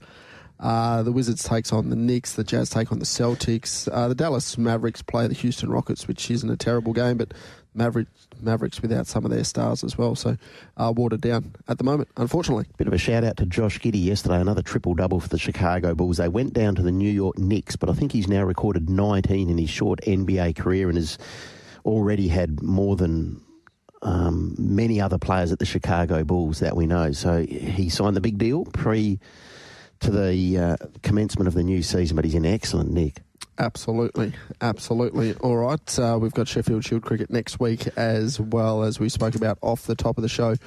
All right, race number 1, run and 1 at Flemington. We'll get to the news now. We'll head to Eagle Farm, race number 1, 13 minutes away if you're looking to invest there as well. But Darren McAullay and Scott Embry will be in studio to preview Ascot Burgess Queen Day today out there. 9 races on the program. Overpass, par for the course. Overpass, it's 4 for 4 at Ascot. Wins another Winterbottom. Today's midweek preview for Morley Mitsubishi, the home of the Mitsubishi Triton. Drive away the 4x2 Triton for $33,990 today. Go to Morley Mitsubishi, 212 Walter Road, Morley, or morleymitsubishi.com.au. All right, a midweek preview with a little bit of a difference because it's on a Tuesday, and then also we'll have races littered from everywhere in and around. Digby, Darren and Scott giving their tips for Ascot this afternoon. Race number 1 at Eagle Farm, 4 minutes away. The race number 2 from Flemington in 12. And then Morphettville's half an hour away from getting underway, and 8:45 start time for race number 1 at Randwick. Dividends have been released at Flemington, 2, 7, 11 and 4. Protest dismissed. Diggers is still here. Scott, a very good morning to you. Morning, TC. And morning to you, Macca. G'day, TC. Happy Melbourne Cup Day to you and to Diggs. Scotty as well. Looking forward to it. I know the weather turns a bit sour late today. Hopefully we get through without too much of it, though, that might impact this meeting at Ascot featuring the Burgess Queen. Absolutely. Fingers crossed. We'll get to that a little bit later on in the program, being race number 8, but we'll waste no time whatsoever. Race number 1 at Ascot today, the 1,000 metres, all starting at this stage. Last Stylebender at 260. She's Capitana at 340. Overdrive at 460. Paint It Red at $7. King's Drama at 11 heads at the remainder of the field. Fixed odds market there with Tab Touch. Diggers, you touched on it a little bit earlier on in the day. You're with the Last Stylebender. Yeah, I thought the return was really good, TC. Off no trial on that occasion over the 1,000 metres in a graduation. Drops to a Class 1 today. Holly sticks with him. I thought the fact that he actually behaved himself pretty well the other day was a good sign, and with the benefit of that run under his belt, I thought he could lead all the way here, Scott. So your team crosses Paint It Red on the fresh side? Yes, I am. I think if that's the case, then I think he will be too good for them. So I'm in agreement. 1 Last Stylebender, 6 Paint It Red, 6 to 7 week kind of freshen up, claim, back in grade, let her run, I would have thought. 8, She's Capitana, tougher than what she beat in the maiden, and 3, Overdrive, run out of opportunities. 1, 6, 8, 3. Yeah, very similar with me as well. I thought that Last Stylebender, with this appreciable drop in class, did get beaten by a talented one, Rolling Ruler. I think it's certainly destined for bigger and better things. He's a lovely horse from down the southwest. And Last Stylebender, I thought to get beaten by him was no disgrace. She's Capitana, should have won, but for being badly blocked for a run last time out. You're thinking of Simon's horse. Sorry. She's Capitana. Won the race? You're talking about Don't Declare, should have won. Should have won the race. Yep. That's exactly what I'm thinking. Been a long night down at the Manning Bowling Club. Just trying to get it all together. 1-8 regardless. 6 Paint It Red. 2 King's Drama there for me in race number 1. Same 4 numbers as Darren, different order. I am here with Last Stylebender. I've got some time for Paint It Red. Those 2 look your speed influences here, and She's Capitana sits behind them. So the filly in for second, She's Capitana. 2 King's Drama going well, and 6 Paint It Red. But keen here, Last Stylebender, TC. 1, 8, 2 and 6. 1, 8, 2 and 6 for Diggers. Scott with 1, 6, 8 and 3. Macca with 1, 8, 6 and 2. They are behind the gates there at Eagle Farm, and I tell you what, into $2.30, Extreme Taste. Chris Nelson's on top of 3.40 into 2.30. The punters have dived in. Emergency number 3 getting a start So we've got a minute. We might be able to get one set of tips here for race number 2. We might start with you, Scott, so be prepared. Flying Frankie at 240 with Tab Touch the favourite. Spicy Thangs at 340. 90 Miles Straight at 650. Bambino Chino at $7 and Pemberton at 13 heads the remainder 1,000 metre. 3-year-old No Metro wins in the last year events. Flying Frankie dropping in grade once again, and the favourite.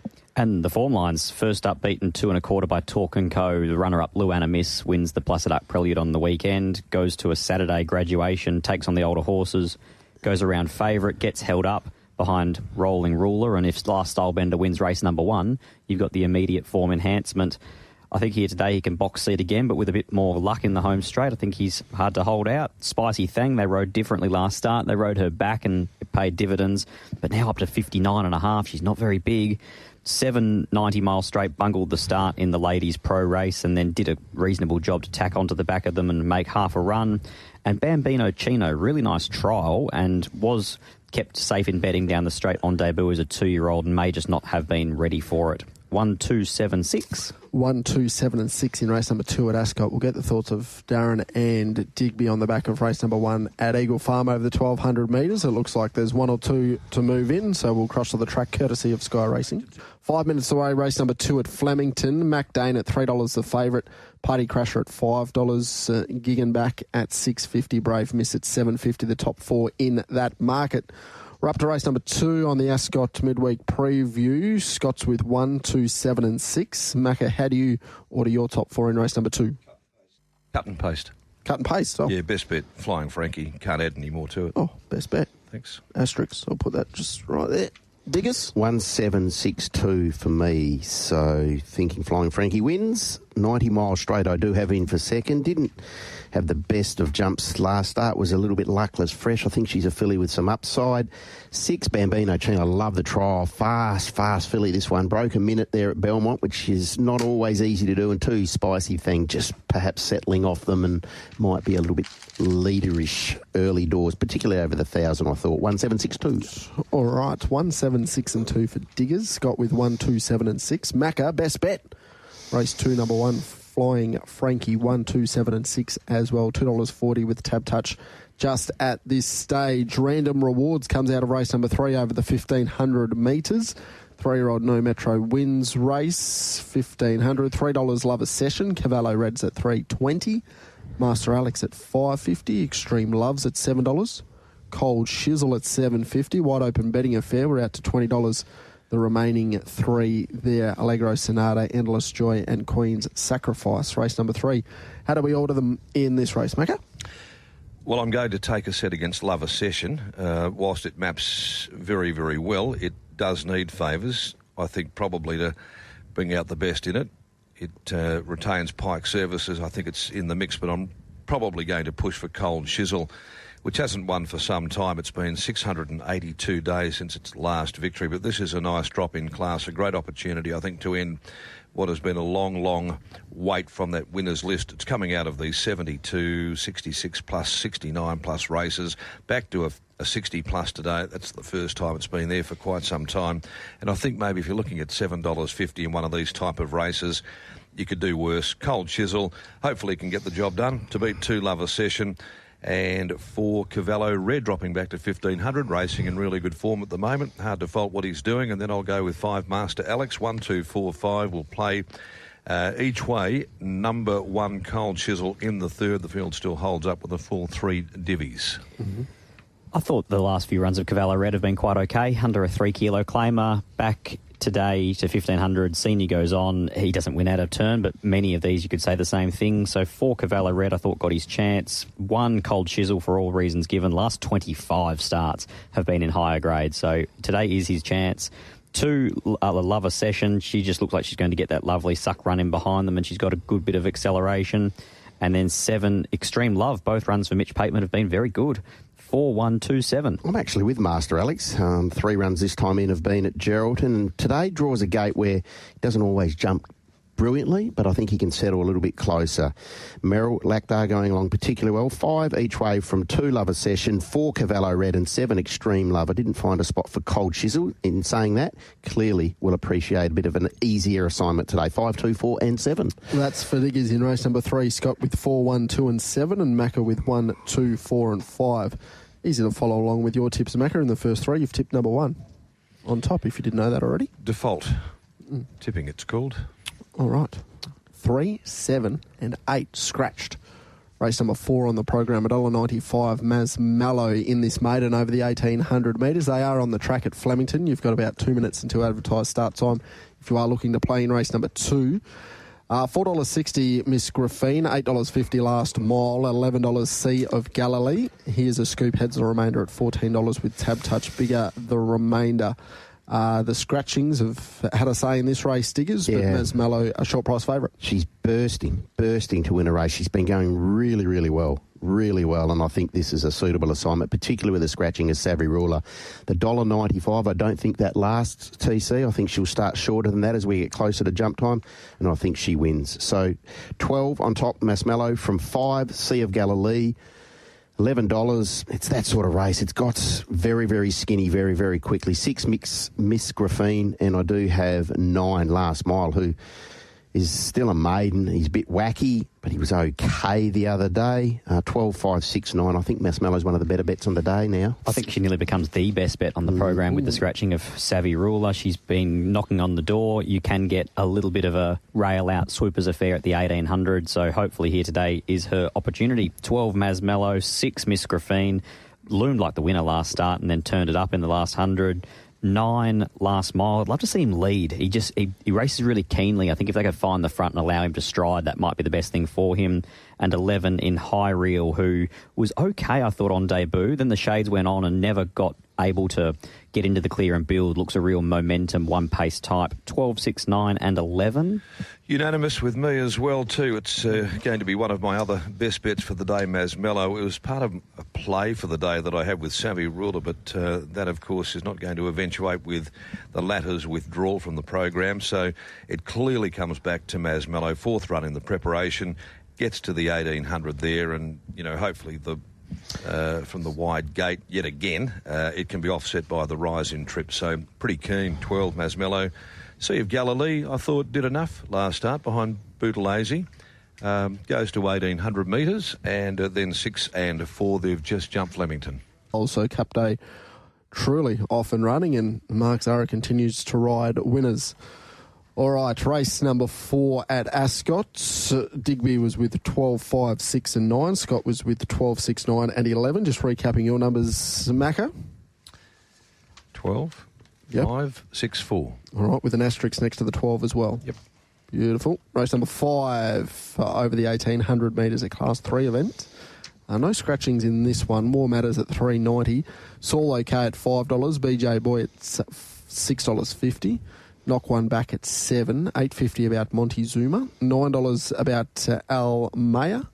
Opal Tango at $9.50. The 3 runners. The Rooster, Grandad's Addiction, Molly's My Pal, upwards of $14. Scott, race number 5. What are we thinking? I thought it was probably a good race to go and grab a Swan Draft. It's a bit of a tough one. Class 3, 1,800. The first up run of War Matters, terrible, but the money, enormous. 15 into 420, but they left the money in the bag. Second up, got held up slightly on straightening, beaten 2 1/4 Old Mate Henry. It was a solid effort. And then the other day just ended up a long way back. That's obviously going to be the concern again. If he goes all the way back, has to loop them, but I think he's going along okay, but without a push. Al Mayo got the job done in a sit and sprint from leaders back last start. Dandy's Gem wins to somewhat frank the form, but this has definitely got more depth. Saul OK was first time 1,800, whacked away, finished alongside War Matters. And 6 Montezuma comes out of a Class 2 at Kalgoorlie, but has speed, has pike. 4, 5, 1, 6, not a race that'll get me. Darren? I'm having a little throw at the stump sticks. Okay. I thought that if we included Fast Harry in this race, what would Fast Harry do to this, Scotty? They'd lap them. Absolutely. And that's why I like BJ Boy to a degree. It's $10 into $7.50. It's second up, went to the races at Northern without a barrier trial. It sat off the course 1400 in a race that was run, I think, fairly quickly. 1:22.9. I know that they can deliver quicker times than the Use at Northern, but it seemed to be quite a fast run, pressure tempo race. It was there riding the speed without the trial. Being placed in a Diggers Cup, 1,800 metres. Not saying that by any stretch is a good thing, but I thought maybe at $7.50 in a tough race, as Scott's indicated, BJ Boy might be able to get the job done. It's just a guess. But there's a bit of value there for guessing. War Matters, I am not a fan, but this is a race here that it could probably win, dropping back into a Class 3. Did win this time last year. Then Saul OK dropping back in class as well. 3 Grandad's Addiction, I think getting to 1,800 for the first time might be in its favour. But tough race. Not keen about it there. Not sure what the money meant for Opal Tango early. 16 into 850. Takers were there, just pinching a little bit of overhang with the market. But I'll go each way too, BJ Boy. TC? Yep. 2, 4, something. Point of difference. Yeah, 2 on top, 4 and 1, 3 for fourth in the pick 4. Beautiful. Diggers? Settled on War Matters by default, respectfully. I'm not sure he's much good, but it's a pretty limited race. 4 on top from 1, Saul OK. As Scott mentioned, they come out of that exquisite taste race. They finished alongside each other, and I suspect they will today. 6, Montezuma. Pike goes on, so clearly that catches the eye. And I thought the Rooster with no weight could run you a race. 4, 1, 6, 7. Won't be betting into this race. All right. Wasn't a lot of enthusiasm around race number 5. 2, 4, 1 and 3 for Macca. Scott with 4, 5, 1 and 6. And Diggers with 4, 1, 6 and 7. Kicking off the quaddy is race number 6. We'll get through this race and then get to the traffic. We have Morphettville, Randwick and also Eagle Farm coming up in the next 25 minutes, and we might be able to spend a little bit extra time on the Burgess Queen. Scratching Mighty Hosanna, race number 6. Savage Dancer, 205 the favourite. Hard Solo at 440. Awesome Boy at $6. Goldflakes at $16, along with Alaska Lot and Dubai's Daughter, $17, and up the remainder of the field. Favourite, Pike on, drawn 1 up to the 1,200 metres. Macca looks pretty hard to beat.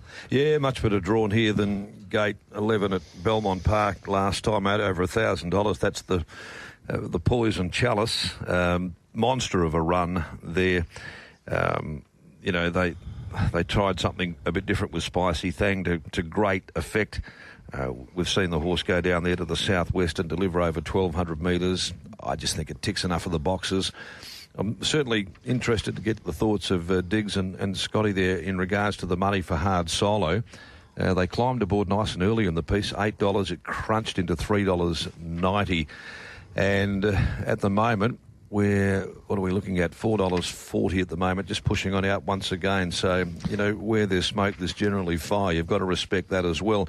And the horse that intrigues me to some degree, who hasn't run for a long time, now with Brandon and Lucy Fury, is Alaska Lot. And it's a lot to ask, I suppose, first up off such a long break.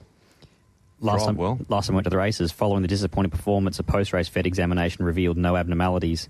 He hasn't raced for 968 days. So he's obviously, there might have been an abnormality. He's obviously had some issues. It's a big abnormality.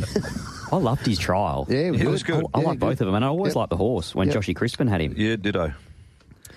Where does Savage Dancer settle in the run here, Scott? Can he use that gate? 3 back the fence, I thought, for her. But Willie Pike loves 3 back the fence. Yeah, he does.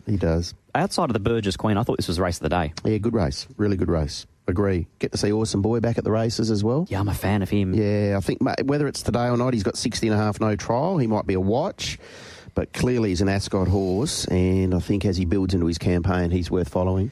I'm going to tip into him. 1, Awesome Boy, first up, no trial from his 3-year-old form when last in work. 3, Alaska Lot out of the trials. Look, logic says no, he can't win, but the eye said he was in really good order. Savage Dancer, 3 back the fence, even money, just a little bit of a risky setup, I thought. And 10 Hard Solo, beaten 2.5 in a Belgravia, back to a midweek Class 3 and down to 54.5. There is appeal there, there's no doubt.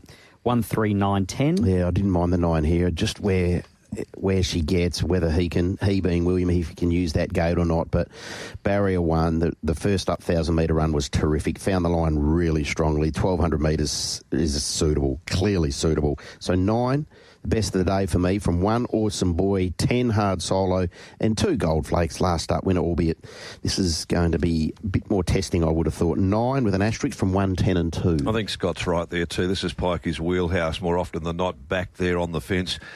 Gets to that apex of the turn, just seems to know where horses are rolling around him, where runs are going to be, and more often than not, he gets those runs, and before you know it, he's into the open, and he gives them that opportunity to drop their gears and get through them. And I think that she has a few savage dancers, so I'm happy to go with her. It was a big run first up, marking her down ahead of number 10, Hard Solo. I'm going to follow that money. It absolutely bolted in Geraldton in the maiden, and that was a big throw into the deep end by jumping straight there to the Belgravia. It led them, only got beaten 2.5 lengths in a quality field.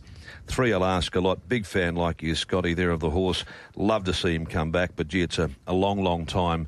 And when you've got 59.5 first up off 968 days, he can only but be improved by it. Awesome Boy, agree with you there. A loaded talent 4-year-old, and a win by him would not come as a great surprise, but there is some real depth there. It's a good race number 6 to get the quaddie underway.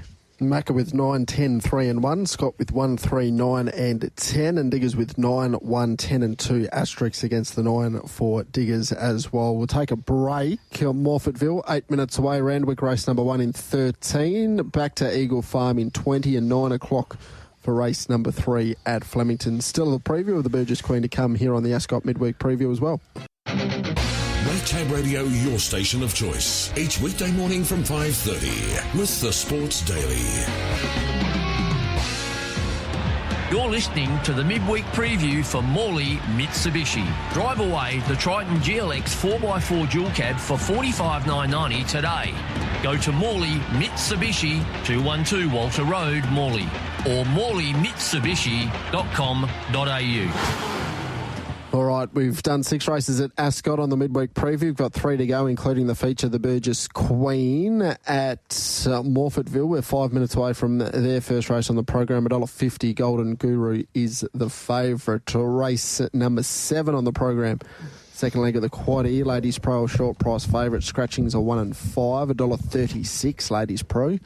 He will do us at $8.50. Manjiri at $9. Right to Silence at $11. Odin Omen at $17.26 and up the remainder. Diggers, is it short and sweet for the favourite? Look, she goes from 1,000 to 14, but she's bred to get this in a little bit further, and I love the debut effort, Scott. She was really good. Trialled up well, and then went there and raced particularly well. Exactly right, and just was pulling away that last 100, 150, and immediately post-race, when posed the question, what's the programming for her, Grant Williams said she'll be on a champion fillies pathway, so you have confidence that going to the 1,400 second up was always something that they were planning to do, and now with the scratching of 2 key hopes in the race, she gets in ridiculously short. Yeah, exactly right. So she's a nice filly, Darren, this one, I think. Well, she looks better than these. I think maybe with the exception now that the others have come out, Manjiri can elevate there. I don't think the Heatherwood form's, the worst form going into it, because it's been so consistent. Did beat Heatherwood home after covering ground last time. This is a horse that's progressed, and if there is a little chink in the armour of Ladies Pro, Manjiri, with Brad Parnham now in the saddle taking over, it could be the one that could cause the upset, but it would be a fairly significant upset. Ladies Pro, I think, for what Scott's touched upon there with those comments made by Puffer Williams after the victory at Belmont Park, we're going to aspire to greater heights as far as this filly is concerned. So I'll be guided by that. It's 8 for me, 2 Manjiri. Gee, the race drops off very quickly after that. He will do us. Got the job done at Geraldton first up. Then probably didn't get the rub of the green. Second up, 3 Sports Talk I'm going to throw in there just as a number really for the pick 4 and hope. But 8, 2, 4 and 3 and maybe whatever beats Ladies Pro wins the race there, and we could see her in better company in the very, very near future. I think I will play a very aggressive trifecta here, TC. 8 to win from 2, 4, 2, 4. So Ladies Pro and then either Manjiri or He Will Do Us to run second and third in either order, and hope that we get some sort of bang for our buck. And then I've got 9 Odin Omen in for fourth, but 8, 2, 4, 9. 8429, same for me. Good to see Ladies Pro back at the races. I think she's a filly that we can follow closely. What were the numbers? 8429. 8, 4, 2 and 9 in race number 7. All right, 2 minutes away, Morfordville. They are in the mounting yard there, but it's Adelaide, so they'll probably run late. Playing It Sweet is the favourite at $3.60 for the Burgess Queen.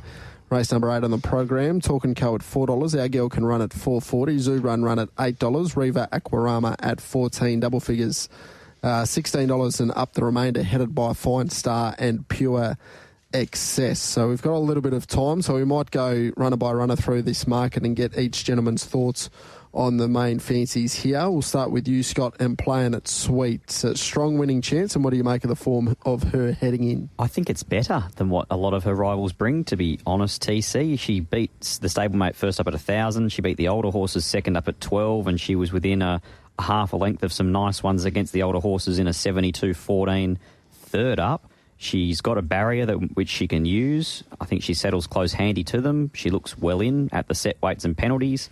I was shocked she opened up on the third line of betting. I thought she had to be favourite all day long. Well, Macca, what do you make of the chances of Playing It Sweet? Yeah, I agree completely. I was a little bit surprised given the fact that Talk & Co.'s got 58 kilos now and goes to 1,400 metres.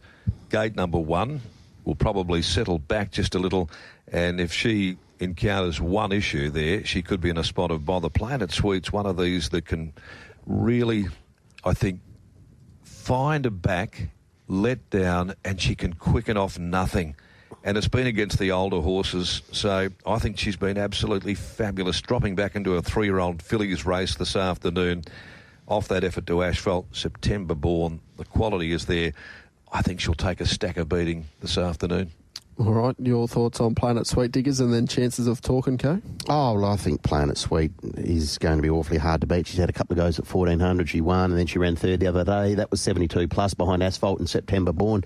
September Born went around an Asian Bow on the weekend. We know he's a black type winner himself. So she's had that conditioning run at this trip. Barrier 3, she's maps beautifully.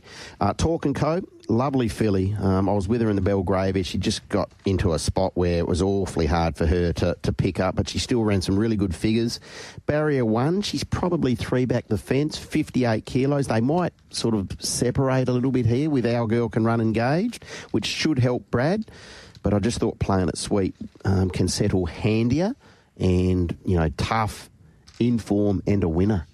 So I'm with Playing It Sweet to take out the Tab Touch Burgess Queen Stakes. Scott, your thoughts on the run of Talk & Co in the Belgravia? Sectionally really good. So it was one of those scenarios, a little bit like B. Bardot in the Eccentric Nature race. And on face value, B. Bardot maybe looked a little bit plain, but sectionally still ran the second fastest last 600. And that was exactly the same for Talk & Co.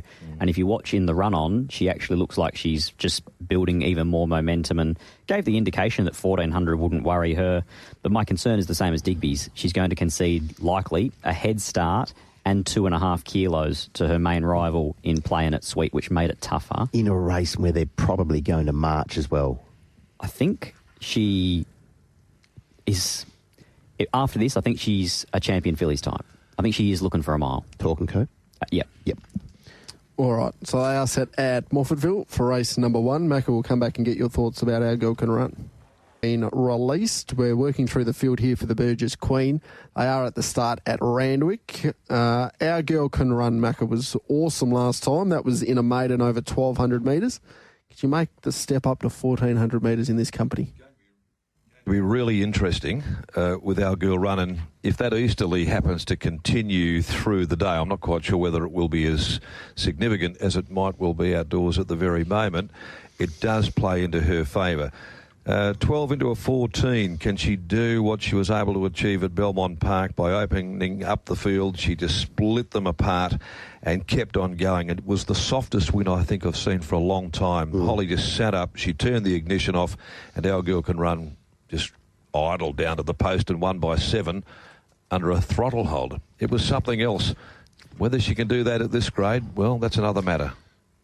She'll be in front for a long way. Yes, she will. Yes, she will. I think she makes the race in a sense because you've got that genuine tempo from start to finish, string them out. I think she's a great addition. Does she try and take these other higher performed, better quality fillies out of their comfort zone? Pride of Jenny. Get them off, exactly. Get them off the bridle. You know, get them rattling and give them something to think about where they just can't sit back in cruise mode and then go zap, bang, which is what they traditionally do. All of a sudden, you're hustling and you're hunting and you're off balance and you're doing something that you don't normally do on the better horses. So is that a scenario? We see it happen from time to time. The forecast is for the wind to swing around southwesterly from about 2 o'clock. Good on you, mate. You're a killjoy. Thanks for that. I was having a great time until then. No, so I think that's the reason why you don't rack and stack. Because if you do that, you bring the swoopers into it. Well, you don't want to rack and stack because you've got a very quick filly on your hands and you just let her go. Let her go and see what happens. So I think she'll be out and striding. I hope she is, because that's clearly her best asset, so use her best asset. I think you're right, Scott. It's going to make the race. That is for sure. All right, she's at $4.40 with Tab Touch. We'll get the numbers for the race after this. They have jumped in Sydney. Race number 1, it's over the 1,800 metres. Racing on a heavy 8 there. All right, Burgess Queen, we've taken a look at some of the key fancies. We'll get your numbers and see if you can make a case for something at bigger odds, gentlemen. Starting with you, Digby. I think you can make a case for Fine Star. I think this is a filly who is well and truly capable of measuring up in this company, and if they are marching in here and there's that 3-deep building line, if the southwesterly is in, I know there's a few ifs, but I've got no doubt that she's a very good filly, and I don't think she will finish her career without some black type alongside her name. No, numbers? I would agree. Sorry? No numbers from Digby? 2, 5, 1 and 9 for me. Playing it sweet from 5, Fine Star, 1, Talk and Co, and 9, Our Girl Can Run, expecting that she'll be at the front of this field for a long way. 2, 5, 1 and 9. Darren? I'm loath to leave out Fine Star from my top 4, quite frankly, but I couldn't put them all in. I went with Playing It Sweet. I love the fact that she's back into Philly's company. She's been contesting these races against older, stronger, more matured horses there. The effort, you know, in beating Scully, Medusa running third there, quality all the way through. Last start, another very good lineup as well. I think that if even luck goes her way, Playing It Sweet, who's got 4 from 7, she's a winner. I think that she could beat a horse that hasn't copped a mention just yet, but I do expect that Zoo Run Run is going to run a very good race here. Second up, it won a 1,400 before it went to the paddock with 59. It beat a horse that you tipped recently, Pony Up. Now, that's not preeminent form, I know, but it does come out of the Belgravia against the Colts and Geldings back here. Beaten less than a length. I like the run overall. Talk and Co will need favours to go her way from the draw. 9, Our Girl Can Run will make it very interesting. And Fine Star is going to have a lot of support going into the race as well as she attempts to make it a hat-trick of wins, and I'm sure that she's going to eat 1,400 right up. So I'm going to be 2, 6 for some value, 1 and 9. 2, 1, 9, and I included 7. Riva Aquarama hasn't got a mention yet. I thought she was super first up on a leader-dominated day and race at Belmont Park. 2, 1, 9, 7. All right, that's for Scott in the feature, the Burgess Queen. 2, 5, 1 and 9 for Diggers, and Darren 2, 6, 1 and 9. Of course, one of the key lead-ups to the first day of the Pinnacles, the champion fillies, the Burgess Queen, on today there at Ascot, race number 8. Finishing the day with 2 scratchings at the moment across Generations and Tokyo Fire, race number 9 on the program. Dominatus at 195 is the favourite over the 1,600 metres. This is a Class 1.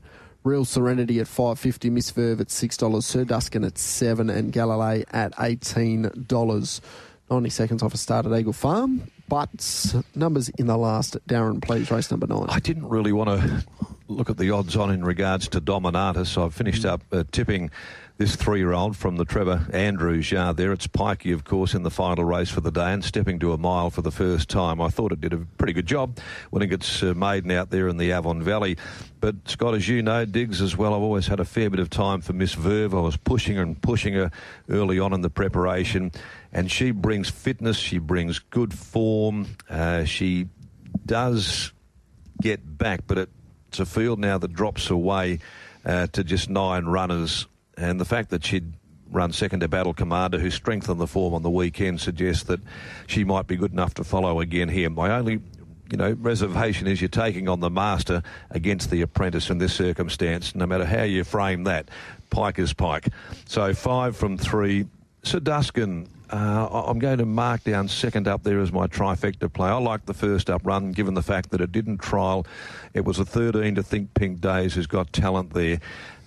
Goes to a mile. I've marked it down next best ahead of number 6 in Galilee, who can run good races, as we've seen. 5-3-1-6. 5-3-1-6 for Darren. There's still a couple out of line at Eagle Farm, Diggers. 5-4-3-6, Dominatus to win again.